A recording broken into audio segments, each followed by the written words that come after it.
अस्सलाम वालेकुम। मी Mohammed Azhar Khan फरीक Khan, Anglo Urdu high school Pachora.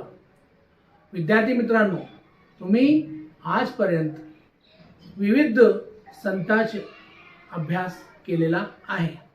त्यात संत एकनाथ, संत ज्ञानेश्वर, संत निर्मळा, संत चोखामेळा इत्यादी आहे।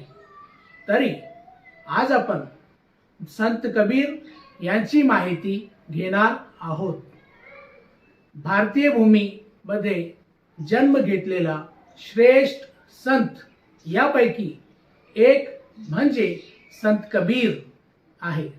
हिंदी भाषेतील सुप्रसिद्ध कवी, समाज सुधारक, उत्तर भारतातील एक सुप्रसिद्ध संत म्हणून काळाच्या पुढे असलेले पुरोगामी विचारांचे संत कवी।